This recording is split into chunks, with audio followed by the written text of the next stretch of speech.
Few days away from the first confirmation hearings for Donald Trump's cabinet nominees, including 6 different hearings scheduled on the same day next week. It will be the first time Democrats have a chance to show what a substantive opposition to the Trump agenda will look like. And joining me now, Wade Henderson, President and CEO of the Leadership Conference on Civil Rights and Human Rights, and Randi Weingarten, President of the American Federation of Teachers. Thank you both for being here. Thank you. Thank you. And Wade, I'm going to start with you. Let's get right to it. Jeff Sessions. There are only going to be 4 witnesses. It's going to be a very limited amount of time, 2 days. What one question do you want to hear asked of Jeff Sessions? Well, it's really outrageous, Joy, that Senator Sessions' nomination is going forward and his hearing is being held in spite of the fact that he has failed to provide essential information that the Judiciary Committee requires of every nominee who comes before them to be evaluated. What's really shocking in this instance, and really not shocking but nonetheless embarrassing, is that the Senate has chosen to use its friendship towards Senator Sessions to cover its responsibility of providing advice and consent for the nominee. In other words, collegiality is trumping, if you will, the advice and consent responsibility of the Constitution. Yeah. What I'd like to see Senator Sessions asked are his views about the Voting Rights Act, about wrongful prosecutions, yes, those that occurred 30 years ago, but more importantly, about problems with voter ID today,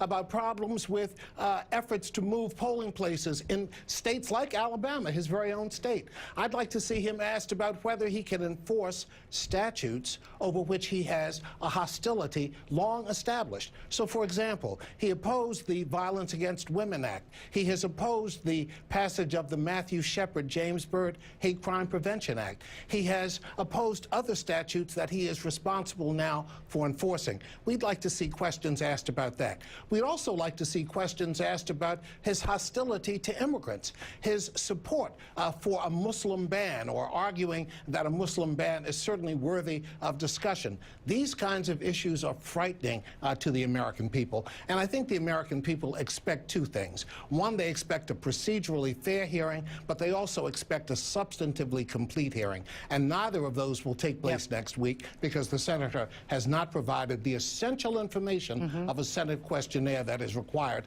of every nominee before the committee. And Randi Weingarten, I'll throw the same question to you, but about Betsy DeVos, who is being put forward as the Secretary of Education. What do you want to see her asked?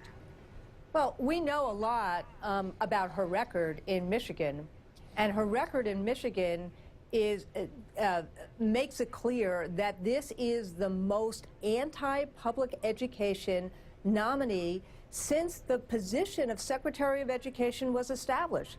And we know whether people were Trump voters or Hillary voters, they want a Secretary of Education that actually strengthens and improves public education, where 90% of the children of our country go, schools that are the anchor of democracy, the propeller of our economy.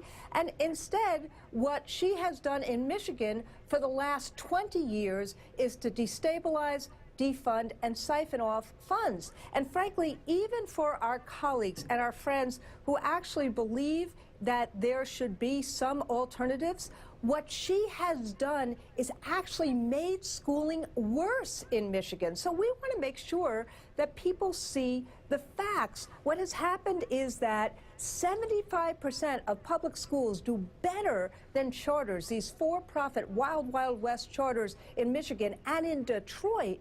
We see that 80% of the schools, the charter schools in Detroit, are failing. So at the end of the day, we don't want to replicate that in the United States of America, and we want to make sure that her record is clearly out there. We need a Secretary of Education who's going to lift up public education, who's going to help all kids succeed, not one who has a hostility to civil rights, as my colleague Wade has just said about Senator Sessions, or someone who has an antipathy towards anything that is public in terms of public education. You can't be about profit. You have to be about children. And we have seen no evidence that she is about children in public education. Well, very quickly, I want to ask each of you, do you anticipate there being something on the order of civil disobedience to try to push Democrats to be tough on these nominees? And if so, is there a particular nominee that civil rights groups for you, Wade Henderson, are focused on briefly? Yeah.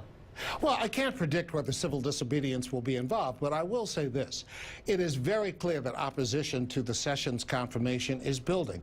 We have 1,200 law professors from around the country that have expressed their opposition. We have former Massachusetts Governor Deval Patrick, a letter to the Judiciary Committee stating his opposition and basing it on his prior service as an attorney for a defendant in a wrongful voting fraud case that Sessions brought. Right. That kind of effort is underway. So we don't know about civil disobedience, but opposition is building every day, and we anticipate seeing very more quickly, next week. Randy Weingarten, do you anticipate civil disobedience over these nominees? Look, I anticipate a lot of opposition, but you notice that Senator McConnell must be very concerned about all this, because he's having this vote-a-rama. He's trying to press these and push these things through. Put them all Exactly. So, but there's opposition around the country, and we're seeing all that. Yeah, well, we unfortunately are out of time. Wade Henderson and Randy Weingarten, thank you both. Thank you. Have a great weekend.